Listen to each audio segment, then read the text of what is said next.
మీడియాతో ఇంటరాక్షన్ ఇప్పుడు మొదలు పెట్టేద్దాము. చైర్స్ తీసుకురండి స్టేజ్ పైకి. సో బాలయ్య బాబు గారి కాంబినేషన్లో తమన్ గారి మ్యూజిక్ అంటే ఏ రేంజ్లో ఉంటుందో శాంపుల్గా ఇవాళ మనం టీజర్లో ఎక్స్పీరియన్స్ చేసాము మరొకసారి. అండ్ డెఫినెట్గా రాబోయే కాలంలో బోల్డ్ అని పాటలు కూడా మన ముందుకు రాబోతూ ఉన్నాయి. అండ్ ఎస్పెషల్లీ ఆదిత్య మ్యూజిక్ ద్వారా ఆ సాంగ్స్ అన్నీ మనం ఎంజాయ్ చేయొచ్చు. ఆదిత్య మ్యూజిక్తో తమన్ గారికి ఉన్న అసోసియేషన్, నాగవంశీ గారికి ఉన్న అసోసియేషన్ మనందరికీ తెలుసు. బోల్డ్ అని సినిమాలు, బోల్డ్ అని మ్యూజికల్ బ్లాక్ బస్టర్స్ మనం వింటూనే వచ్చాము.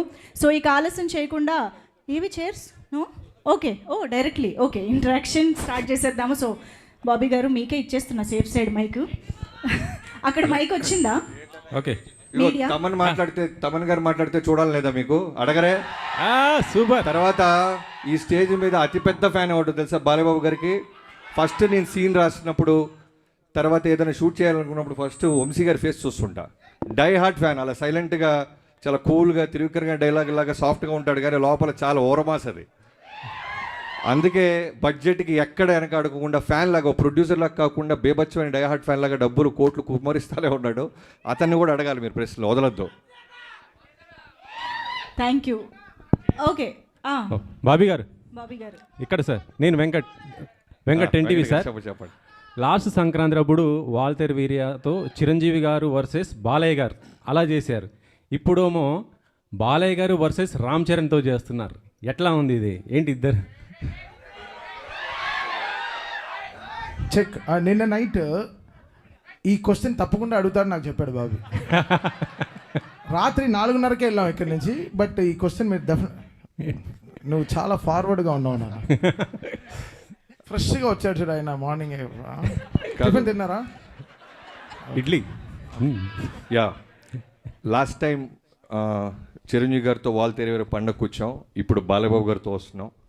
నేను ఏ సినిమా చేసినా న్యాయంగా, ధర్మంగా ఆ సినిమా తప్ప మనకి ఏమీ కనపడదు. పోటీలో మనం పెట్టాల్సిన ఎఫర్ట్స్ అన్నీ పెడతాం. తర్వాత ఈ సినిమాకి సంబంధించిన ప్రతి పాజిటివ్, ప్రతి సక్సెస్లోనూ, ప్రోగ్రెషన్లోనూ చిరంజీవి గారు అన్నీ నేను షేర్ చేసుకుంటూ ఉంటాను చిరంజీవి గారికి. అలానే రిలీజ్ గురించి కూడా ఆయనకి తెలుసు. ఆయన కూడా మోస్ట్ వెల్కమ్ బాబీ అని ఆయన ఎంకరేజ్ చేసేవాళ్ళు. సీనియర్ యాక్టర్స్ గురించి మీకు తెలియదేం లేదు. సో సంక్రాంతి అనేది 2 నుంచి 3 పెద్ద సినిమాల్ని తీసుకోగలదు. సో అన్ని సినిమాలు బాగుండాలి, అన్ని సినిమాల్లో విజయం సాధించాలని కోరుకుంటాం. బాలయ్య గారి ఫ్యాన్స్కి వాళ్ళకి కావాల్సిన ఒక మాస్ ఎలిమెంట్స్ ఇప్పుడు టీజర్లో మీరు చూపించారు కదా, ఇంకా ఏం ఎక్స్పెక్ట్ చేయొచ్చు దాంట్లోంచి? అదే మీకు చెప్పా కదా, ఇది just glimpse, only title glimpse. Trailer, songs, full cinema వచ్చేసరికి మీకు అర్థమైపోద్ది. Just glimpse. ఓకే. తమన్ గారు ఇక్కడ సార్. బాగున్నారు సార్? బాగున్నా సార్, మీరు ఎలా ఉన్నారు సార్? ఇది ఇప్పుడు చాలా సినిమాలు ఏంటంటే చాలా ప్రొడ్యూసర్లు, కొంతమంది మ్యూజిక్ డైరెక్టర్లు బిజీ షెడ్యూల్స్ వల్ల పోస్ట్ పోన్ చేసుకున్న సందర్భాలు కూడా ఉన్నాయి. మీరేంటారంటే సంక్రాంతికి ఆల్రెడీ 2 సినిమాలు ఉన్నాయి మీకు, 2 బిగ్ సినిమాలు. అలాంటిది ఇప్పుడు పుష్ప 2 కూడా ఎత్తుకున్నారు. అసలు ఎక్కడ టైం సరిపోతుంది ఇవన్నీ? నేను ఒక పార్ట్ చేశాను పుష్ప 2లో, మొత్తం బాధ్యత తీసుకోలేకపోయాను. ఎందుకైతే చాలా పెద్ద సినిమా అది, అండ్ టూ మచ్ బిజినెస్లీ ఇన్వాల్వ్డ్. మన ప్రొడ్యూసర్స్ని దృష్టిలో పెట్టుకోవాలి. మనం ఛాలెంజ్గా తీసుకోవచ్చు కొన్ని విషయాలు, బట్ అట్ సేమ్ టైం మనం భయపడాల్సిన విషయాలు చాలా ఉంటాయి. 15 రోజుల్లో మనం ఎలా మొత్తం సినిమా కంప్లీట్ చేయగలం? చాలా గొప్ప సినిమా, నిజంగా నేను సినిమా చూసాను, చాలా గొప్ప సినిమా. బట్ నేను ఒక పార్టీ చేయగలిగాను, అది డైరెక్టర్ గారు, హీరో గారు చాలా హ్యాపీ అండి. అసలు మీరు అంటే మీరు ధైర్యంగా చేసేస్తున్నారు, మీ ప్రొడ్యూసర్స్ని కూడా ధైర్యంగా ఉంచుతున్నారు. అది బ్యూటీ ఆఫ్ దిస్ ఫిల్మ్. అంతే కదండి, ప్రొడ్యూసర్స్ అనేవాళ్ళు మనకి మదర్స్ లాగా, వాళ్ళ they are like so important. వాళ్ళు లేకుండా మన ఇండస్ట్రీ ఇలా జరుగుతుంది. వాళ్ళకి రిలీజ్ డేట్స్, వాళ్ళకి ఎన్నో లాజిస్టిక్స్ ఉంటాయి, దానికి తగినట్టు మనం పనిచేయాల్సిన సిచ్యువేషన్స్ ఉంటాయి. So always I'm on the producer side అండి. సో వాళ్ళు సినిమా రిలీజ్ చేయాలనుకుంటున్నారో I try to give them confidence, and అది నా భుజాల మీద వేసుకుని I try to finish my. Thank you అండి, looking forward. Thank you sir. Vamsi garu ఇక్కడ. వంశీ గారు సార్ ఒక డ్రీమ్ కమ్ ట్రూ లాగా అనిపిస్తుందా మీకు? ఎందుకంటే బాలకృష్ణ గారి కాంబినేషన్లో మీరు ఎప్పటి నుంచో ఒక సినిమా చేయాలని ట్రై చేస్తున్నారు. ఇప్పుడు విజువల్స్ చూసిన తర్వాత ఒక ఐ ఫీస్ట్ కనిపించింది. నిజంగా ఒక ఫ్యాన్ ప్రొడ్యూసర్ అయితే ఎలా ఉంటుందో ఆ రేంజ్ కనిపించింది విజువల్స్లో కానీ, అపీరియన్స్లో కానీ, బాలకృష్ణ గారి అపీరియన్స్లో కానీ. సంక్రాంతికి ఒక అవుట్ స్టాండింగ్ ఫిల్మ్తో రావటం అనేది ఒక సాంప్రదాయం అవుతూ పోతుందా? అంటే లాస్ట్ ఇయర్ కంటిన్యూస్ సంక్రాంతికి వస్తున్నారు. అంటే ముందు మీరు అన్నట్టు నేను బాబీ అదే ఇప్పుడు లాస్ట్ 20-30 ఇయర్స్ నుంచి బాలకృష్ణ గారిని ఎలా చూస్తున్నారో అలా కాకుండా కొత్త రకంగా చూపిద్దామనే ఇప్పుడు విజయ్ కార్తిక్ అన్నని జైలర్ అయిన తర్వాత తను తీసుకురావడం ఇట్లాంటి విజువల్స్ ప్లాన్ చేయడం బాబీ చెప్పినట్టు ఇది అసలు మీకు నథింగ్ సినిమాలో. ఒక 5 బ్లాకులు నేను 5 బ్లాకులు చూశాను థియేటర్లు, రేపు మామూలుగా ఉండదు. ఒక 5 బ్లాకులు సినిమాలో ఇది అసలు మీకు నథింగ్. చిన్న అన్నిట్లో చిన్న ముక్కలు కట్ చేశాడు బాబీ ఊరికే మీకు చూపిస్తానికి. అసలు మీకు ఇంటర్వెల్ షాట్లో ఒక సగం స్క్రీన్ డివైడ్ అయ్యి ఒక చోట ఒక సైడ్ బాబీ డియోల్ గారు, సైడ్ బాలకృష్ణ గారు ఉంటారు. ఆ సీన్కి మీరు వెయిట్ చేయండి. బాబీ గారు సార్, అంటే ఇద్దరు మాస్ హీరోస్తో పనిచేసిన ఎక్స్పీరియన్స్ అంటే వాల్టర్ వేరే గారు, చిరంజీవి గారు కావచ్చు, అంతకుముందు మాస్ మహారాజు గారు అయినా, ఇప్పుడు బాలకృష్ణ గారైనా, ఈ ఎక్స్పీరియన్స్ అనేది ఈ జర్నీని ఎలా చూస్తారు మీరు? బాలకృష్ణ గారితో ఈ జర్నీని ఎలా చూస్తారు? బాలకృష్ణ గారితో జర్నీ అనేది ఎలా ఉంటుందంటే, డైరెక్టర్ అంటే నిజంగానే ఆయన ఒక ఇంటర్వ్యూలో చెప్పినప్పుడు నిజంగానేనా అనిపించింది. ఒక స్టేట్మెంట్ ఇచ్చాడు ఆయన ఒక సినిమా ఇంటర్వ్యూలో, డైరెక్టర్ అంటే మా నాన్నగారులాగా అని. నిజంగానే ఉంటుందా ఒక డైరెక్టర్ నాన్నగారులాగా చూస్తారనుకున్నాను, కానీ నిజంగా చెప్తున్నాను, హీ విల్ కమ్ లైక్ ఒక స్కూల్కి వెళ్తున్న పిల్లోళ్ళలాగా వచ్చి, నాకేం తెలియదు మీరు చెప్పండి చేస్తాను. గుర్రం ఎక్కంటే ఎక్కుతారు, తల నరుకంటే నరుకుతారు, కొండ మీద నుంచి దూకాలంటే దూకుతారు, ఎనీథింగ్ మీరు ఏం చెప్తే క్లీన్ వైట్ పేపర్. అలాంటి హీరో నేను ఇప్పుడుదా చూడలే. అంటే మీకు అదే చెప్తున్నా కదా, నేను చాలా దాచుకోవాల్సి వస్తుంది, ఎందుకంటే చాలా ఈవెంట్స్ ఉంటాయి. నాకు తెలుసు ఈ సినిమా మా టీం అందరం చూసి చెప్తున్నాం, అన్ని ఈవెంట్స్ వస్తాయి, సెలబ్రేషన్స్. ఒకటైతే చెప్తాను దాచుకున్నది, యాక్చువల్గా మిడ్నైట్ 1:30, 2 o'clockకి షూట్ జరుగుతుంది. 2 మీకు తెలియదు ఏం లేదు. జనరల్గానే యంగ్ హీరోసే టైర్డ్ అయిపోతారు, నైట్ షూట్ అంటేనే నైట్ షూటా అంటారు. అలాంటిది ఆల్మోస్ట్ 13 రోజులు 14 రోజులు ఒక ఎపిసోడ్ తీసాం. నైట్ 2 o'clockకి విపరీతమైన చలి, ఆ చలిలో గుర్రం ఎక్కాలి. నేను ఆయనకి చెప్పకుండా డూప్ని ఏదన్నా బ్యాలెన్స్ చేద్దామా అంటే వీణొచ్చి గుర్రం నేను కదా ఎక్కాలి అని ఆయనే గుర్రం ఎక్కి ఒక అడవిలో గుర్రాన్ని పరిగెత్తిస్తూ చేతిలో బర్న్ అవుతున్న ఒక స్వర్డ్ని పట్టుకొని చేసాం. ఒక చిన్న మూమెంట్ క్యాప్చర్ చేసాం. సో అది మీకు మీరే ఆలోచించండి ఎలా ఉంటుందో. అలాంటిది ఒక డైరెక్టర్గా విట్నెస్ చేస్తున్నప్పుడు ఒక హీరో చేస్తుంటే ఎంత కిక్ వస్తుందో మనకి. అది బాలయ్య గారితో స్పెషల్. డైలాగ్స్ మీకు స్పెషల్ ఉంది సార్. బాలకృష్ణ గారి డైలాగ్స్కి ఒక సపరేట్ ఫ్యాన్ బేస్ ఉంది. అంటే ఆయన డైలాగ్స్ ఫస్ట్ టైం మీరు విట్నెస్ చేస్తున్నప్పుడు ఎలా ఫీల్ అయ్యారు? అదే బాలయ్య గారి గురించి తెలియదు ఏం లేదు, ఎమోషన్స్ డైలాగ్స్ అన్నీ నెంబర్ 1. కానీ ఇందాక అన్నాను కదా, నేను వంశీ గారు మేమందరం టీం తమన్ గారు కూర్చున్నప్పుడు ఏమనుకున్నామంటే, బాలయ్య బాబు గారి మాస్ ఎలిమెంట్స్ అన్నీ ఉంటూ ఎక్కడో చిన్న న్యూ ఏజ్ కొత్త ప్రయత్నం చేయకపోతే మనకంటూ ఒక మార్క్ ఉండదు. మనం ఏదో ఒక గిఫ్ట్ లాగా ఇవ్వాలి, మనం ఏదో ఒకటి కొత్తది చేయాలి అనే ఒక మోటివ్తోనే చాలా మటుకు మాస్ ఎలిమెంట్స్ మిస్ అవ్వకుండా ఒక కొత్త బాలకృష్ణ గారి అవతారాన్ని క్రియేట్ చేసాం. డైలాగ్ డెలివరీస్ కానీ మీరు సినిమా చూసి అర్థమవుద్ది మేము తీసుకున్న కొత్త ఇన్వెన్షన్ ఏంటో. గారు ఇక్కడ ఇటు సైడ్ ఇప్పుడు కనబడలేదు, ఎక్కడికి వెళ్ళిపోయారు?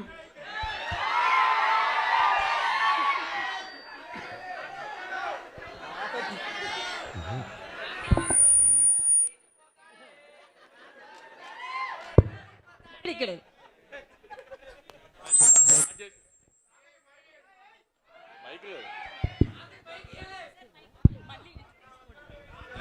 చెక్. సాధారణంగా ఈ రిలీజ్ డేట్లు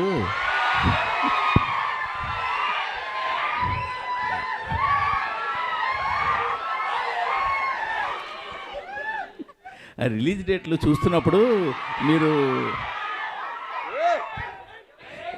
రిలీజ్ డేట్లు చూస్తున్నప్పుడు సాధారణంగా మీరు అవతల కాంపిటేటివ్గా ఏ సినిమా వస్తుంది, సీజన్ ఎలా ఉంది, ఇవన్నీ చూస్తుంటారు అందరూ కూడా. బట్ మీ వరకు వచ్చేసరికి అవతల ఏ సింపతి కార్డు ఉన్న సినిమా వస్తుందా అని చూడాలని కూడా పరిస్థితి వచ్చినట్టుంది గత జనవరిలో కానీ ఈ నెలలో కానీ రిలీజ్ అయిన సినిమాలు చూస్తుంటే. ఇది మీరేమంటారు దాన్ని? అంటే 2 సినిమాలకి కంటెంట్ కంటే సింపతి ఎక్కువ వర్కౌట్ అయిందంటారు వాళ్ళకి. నేను అడుగుతున్నాను మిమ్మల్ని. కంటెంట్ కానీ కంటెంట్ ఉంటేనే వర్కౌట్ అవుద్ది. బట్ గమ్మత్ ఏంటంటే మీరు గుంటూరు కారం కలెక్షన్స్ కానీ ఇప్పుడు వస్తున్న లక్కీ భాస్కర్ కలెక్షన్స్ కానీ మంచి కలెక్షన్స్. కానీ ఈ హడావిడి మధ్యలో అవి కనపడకుండా అయిపోయాయి కదా. ప్రశ్న మంచి ప్రశ్న, మీకు మంచి ఫ్యూచర్ ఉంది. నాకేం అర్థం కాలేదు ఏం చెప్పాలి, నాకేం అర్థం కావట్లేదు ఏం చెప్పాలి. ఎందుకంటే ఐ మీన్ నా సినిమాల మీదకి వచ్చినప్పటికే కరెక్ట్గా ఇట్లాంటి బాంబులు పేలుస్తున్నారు అంతా. అది దాని కారణం ఏమంటారు? అంటే నా సినిమాల మీద ఏదైనా సినిమా వస్తుంటే అందరు కష్టాలు గుర్తొస్తున్నాయి. అదేంటో నాకు అర్థం కావట్లేదు. ఇక నుంచి అదే బాబీ గారిని అడిగాను, నేను బాబీ గారు ఏదైనా కష్టం ఎతకాలి సంక్రాంతికి లేకపోతే సార్.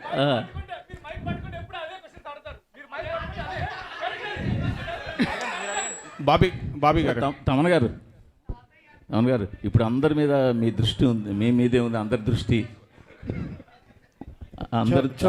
అందరి దృష్టి మీ మీదే ఉంది. ఎలాంటి అవుట్పుట్ రాబోతుంది? దృష్టి ఉందో లేదో మీ దృష్టి అయితే ఉంది. చెప్పండి, ఎలాంటి అవుట్పుట్ రాబోతుంది మీ దగ్గర నుంచి? బాబీ చాలా గొప్ప సినిమా తీశారు. నేను నా 5వ సినిమా బాలయ్య గారితో. నేను పుష్ప 2లో నేను అది వినలేదు. మీరు ఏదో పొంగల్ ఏదో తిన్నట్టున్నారు, మింగేస్తున్నారు. అవునా, లేట్గా వచ్చారు. బ్రేక్ఫాస్ట్ వెళ్దామా? అది కాదు సార్, లేదు సార్. పుష్ప 2 నేను ఆల్రెడీ చెప్పాను. I'm just one part of the film sir. చాలా మ్యూజిక్ డైరెక్టర్స్ కూడా వర్క్ చేస్తున్నారు. I'm just one part. But output అయితే అదిరిపోయింది. సినిమా ఇది మామూలుగా లేదు. సో నేను సినిమా చూసాను, ఎడిటింగ్ రూమ్లో నేను చూసిన ఒక సినిమాలో ఇంత హై ఇచ్చింది పుష్ప 2 నాకు చాలా హై ఇచ్చింది. నేను చాలా ట్రూగా ఉన్నాను. నా వల్ల చేయగలిగాను, చేశాను సార్. అంతే. బాబీ గారు, డైరెక్టర్ బాబీ గారు సార్, విజువల్స్ ఆయన ఎప్పుడే తిని వచ్చాడు బ్రో, కొంచెం అరిగించుకొని. విజువల్స్ చాలా బాగున్నాయి, సూపర్గా ఉన్నాయి. మీరు చెప్పిన దాంట్లో చూస్తే మొత్తం యాక్షన్ గురించే చెప్తున్నారు, నరుకుడు కుర్రం ఎక్కడం ఇదని. దీంట్లో ఎమోషన్ పార్ట్ ఎంతవరకు ఉంటుంది, ప్లస్ టైటిల్ కూడా డిఫరెంట్గా ఉంది, డాకు మహారాజ్. సో దానికి ఏమైనా జస్టిఫికేషన్ చెప్పగలరా ఇప్పుడు, లేదంటే థియేటర్లో చూడాలా? బాలకృష్ణ గారి సినిమాలో నాకు బాగా నచ్చిన సినిమాలో నరసింహనాయుడు, సమరసింహారెడ్డి ఈ సినిమాలు ఫస్ట్ నుంచి ఆర్డర్ వైజ్ వస్తాయి. నాకు బాగా ఇష్టం, ఎన్నోసార్లు చూస్తాను, ఇప్పటికి కూడా చూస్తుంటాను. సో దాంట్లో ఎంత ఎమోషన్ బ్యూటిఫుల్గా ఉంటుందో ఆ లెవెల్లోనే దానికి మించి ఉంటుంది. చాలా బ్యూటిఫుల్ ఎమోషన్ కుదిరింది. అండ్ ఈ ప్రశ్నని చాలా ఎర్లీ కొంచెం ట్రైలర్ స్థాయి వచ్చిన తర్వాత మాట్లాడుకుందాం. సార్ తమన్ గారు ఇక్కడ హాయ్ హాయ్. బీజిఎం చాలా ఎక్స్ట్రాడినరీగా ఉంది, బీజిఎం చాలా బాగుంది. అండ్ నాగవంశి గారు రీసెంట్గా ఒక ట్వీట్ వేశారు, బాలకృష్ణ గారి సినిమాకి తమన్నా ఎందుకు ఉండాలో రేపు చూస్తారు అన్నట్టు. సో అది తెలుస్తుంది. అండ్ బాలకృష్ణ గారు అనగానే మీకు ఒక పూనకం వచ్చేస్తుంది, ఒక వైబ్ వస్తుందా? బాలకృష్ణ గారు అంటే కాదు, నేనంటే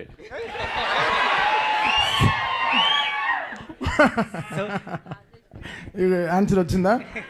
లేదు, మీ ఆన్సర్ చెప్పండి. ఆయన ఆన్సర్ చెప్పారు. తమన్ సినిమా అడుగుతుందో డెఫినెట్గా చేసేస్తాం బ్రో, అది అంతే. సో అది బాలకృష్ణ గారు, అది ఆయన పెట్టుకున్న నమ్మకం చాలా గొప్పది. ఆయన బ్లైండ్గా ఈస్ బిలీవింగ్. 6 సినిమాలు చేస్తున్నాను బాలకృష్ణ గారితో, 6 ఫిల్మ్స్ చేసేసాను. The kind of happiness I get because ఆయన అంతే, ఈజ్ వెరీ ఆయన అంత చిన్న పిల్లగాళ్ళ ఉంటారు బ్రదర్. నా స్టూడియోకి వస్తే he will be like kid, like ఓ చిన్న పిల్లలాగా ఎంజాయ్. సో ఆ ట్రస్ట్ని ఎలా తీసుకెళ్ళాలి పైకి అనేది. సో నా ఈరోజు డాకు అయిపోయిన తర్వాత మళ్ళీ we have Akhanda 2 also. So it's ఇంకా అంతే, massive bro, it's going to be massive. Bobby గారు ముందుగా మీ అందరికీ యుగంధర్ గారు, మీరు చూసిన ఒక వరల్డ్, ఆ సీజీలన్నీ కేర్ తీసుకొని బాలకృష్ణ గారిని అందంగా మాతో పాటు అందంగా ఉండేలాగా రోజు హోంవర్క్ హార్డ్ వర్క్ చేస్తున్న ఆయన. సార్ బాబీ గారు, చిరంజీవి గారితో సినిమా చేస్తున్నప్పుడు బాబీ చిరంజీవి ఫ్యాన్ అయిపోతాడు. బాలకృష్ణ గారి సినిమా తీస్తున్నప్పుడు మీలో ఒక బాలకృష్ణ ఫ్యాన్ కనిపిస్తున్నాడు. ఏంటి ఆ వేరియేషన్స్ ఎలా వస్తుండే సినిమాకి? ఇప్పుడు జనరల్గా నేనే కాదండి, ఎనీ టెక్నీషియన్, ఫస్ట్ మా డైరెక్టర్ గురించి చెప్పాలంటే మేము ఏ హీరోతో చేస్తున్నా వాళ్ళు తప్ప మాకు ఎవరు కనపడరు. ఆ హీరోనే మాకు దేవుడు, ఆ హీరోనే మాకు సర్వం. సో ప్రాణం పెట్టేస్తాం. ఈవెన్ మీరు గమనిస్తే లొకేషన్లో ఆ సినిమా అయిన జైలోకి చేస్తున్నప్పుడు తారక్ గారు, రవితేజ గారితో చేస్తున్నప్పుడు రవితేజ గారు, ఆ సినిమాకి మేము ఏం పెట్టాలో అది పెట్టేస్తాం. వాళ్ళు మాకు సూపర్ హీరోస్ అంతే. వార్ ఎపిసోడ్స్కి ఎంత ప్రాధాన్యం ఉంది, ఎంత నీడి ఉంటుంది ఏంటండి? వార్ ఎపిసోడ్స్ గురించి చెప్తున్నారు కదా. వార్ ఎపిసోడ్స్ కాదు, మీరు చూసిన శాండ్ స్టామ్ అయి ఉండొచ్చు, horse episodes, not only horse, చాలా అన్ని రకాల ఫైట్స్ ఉంటాయి, అన్ని రకాల ఎమోషన్స్ ఉంటాయి దీంట్లో. అన్నీ కలిపి చెప్పాను కదా ఇందాకే, మళ్ళీ అంతకుముందు చూసిన బాలకృష్ణ గారి సినిమాలకి చాలా డిఫరెంట్గా ఒక కొత్త అవతారాన్ని చూడబోతున్నారు అంతే. బాబీ గారు ఇక్కడ బాబీ గారు అయితే అన్స్టాపబుల్ కాదు, లేడీస్ ఫస్ట్. Thank you. అయితే చాలా టైటిల్స్ అనుకున్నప్పటికీ 3-4 టైటిల్స్ డాకు మహారాజ్ అనేది బాలయ్య గారే ఇష్టపడి సెలెక్ట్ చేశారని చాలా వైరల్ అవుతుంది ఆ న్యూస్. నిజంగా ఆయన ఈ టైటిల్ని యాక్సెప్ట్ చేశారా, లేకపోతే మీరు అనుకుని పెట్టిందా? టైటిల్ ఆప్షన్స్ ఇప్పుడు బాబీ గారు ఆప్షన్స్ ఇచ్చిన దాంట్లో ఫస్ట్ మాకు ఇదే బాగా నచ్చింది. మేమిద్దరం బాగా ఫిక్స్ అయిన తర్వాత ఇంకా హీరో గారికి చూపించిన తర్వాత హీరో గారు కూడా మీరు అంత కాన్ఫిడెంట్ ఉన్నారు కదా వెళ్ళిపోదామని అన్నారు. ఏం ఆయన ఎప్పుడు డినై చేయలేదు అలా ఏమి. బాలకృష్ణ గారు ఏ విషయంలోనూ ఆయన కమెంట్ చేయరు. ఎనీథింగ్ డైరెక్టర్ నచ్చిందా, డబ్బు పెడుతున్న నిర్మాత హ్యాపీగా, ఈ రెండే. ఎనీథింగ్ మీరు మ్యూజిక్ తీసుకోండి, ఎనీథింగ్ మీరు ఏం తీసుకున్నా director captain of the ship. ఆయన కథ చూస్తాడు, ఆయనే ఫైనల్ అవుట్పుట్ ఆయన మైండ్లో ఉంటుంది, ఆయన చెప్పింది మనం చేయాలి, అంత క్లియర్గా ఉంటారు. బాబీ గారు ఇక్కడ అన్స్టాపబుల్ ముందు బాలకృష్ణ గారు వేరు, అన్స్టాపబుల్ తర్వాత బాలకృష్ణ గారు వేరు. హ్యూమర్ చాలా అందరికీ తెలిసింది. వాల్తేరు వీరలో చిరంజీవి గారితో చాలా కామెడీ చేయించారు. ఇందులో కూడా బాలకృష్ణ గారు హ్యూమర్ చూడొచ్చా? అన్స్టాపబుల్ తర్వాత బాలయ్యబాబు గారు వేరు అన్నట్టే, డాకు మహారాజ్ తర్వాత బాలయ్యబాబు గారు వేరు అన్నట్టు ఉంటుంది అంతే. Okay, wish all the best. Thank you. Bobby అన్నా చెప్పండి అన్న. తాత కాదు తమ్ముడు. ఏంటి sir me fans following? Thank you sir. అందరికీ ఒకళ్ళు ఇద్దరు మనవాళ్ళు ఉంటారు సార్, నాకు లక్షలాది మంది మనవాళ్ళు ఉన్నారు సార్. బాబీ గారు చిన్న క్వశ్చన్ సార్. బాబీ గారు, దేవిశ్రీ ప్రసాద్ గారిని మీరు ఇష్టపడి వదిలేశారా, కష్టపడి వదిలేశారా?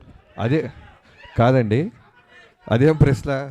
మరి మీరు కాదు తమన్ గారు వద్దు, ఆయనే చెప్పాలి. లేదు, దీనికి బెస్ట్ ఆన్సర్ ఏం తెలుసా? పాస్. అలా కుదురుతుంది కాదు సార్. మీరు బలవంతంగా వదలాల్సి వచ్చిందా, లేకపోతే ఇష్టపడి వదిలేరా? కాదండి, నేను 6 సినిమాలు చేస్తే 6 హీరోలు మారారు. కాదు బాబీ గారిని ఇప్పుడు నేనే ఇబ్బంది పెట్టా బాబీ గారిని. ఎందుకంటే నేను మీకు కాంట్రవర్సీ కావాలని ఆయన బ్యాగ్స్ ఇస్తున్నారు, అది కాదు.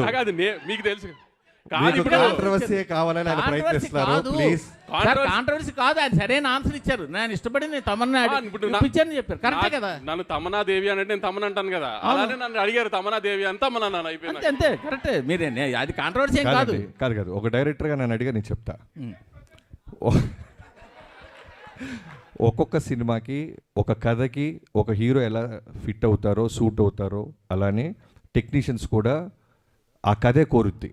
ఈ సినిమాకి తమన్ గారే కరెక్ట్ అని మీ టీం అందరూ భావించాం. సో తమన్ గారు ఈ సినిమాకి, ఇలాంటి సినిమాకి దేవి మ్యూజిక్ ఇవ్వలేరంటారా? మీకు మళ్ళీ కాంట్రవర్సీ కావాలి? కాదు, మీరు అంటున్నారు కథ డిమాండ్ చేసి. కాదు తాతగారు, సారీ మూర్తి గారు, కాదు మూర్తి గారు, మీరు ప్రతి ప్రశ్నలోనూ వెతుక్కుంటే దానికి సపరేట్ సిటీకి పెడతాం. ఎందుకంటే ఒక సినిమా రాయడానికి ఎంత కష్టపడతామో, కాంట్రవర్సీ సైడ్ వస్తే మేము కూడా కొంచెం కొద్ది గొప్ప మీలాగా సపోర్ట్ చేయగలం. అది సపరేట్ మీటింగ్.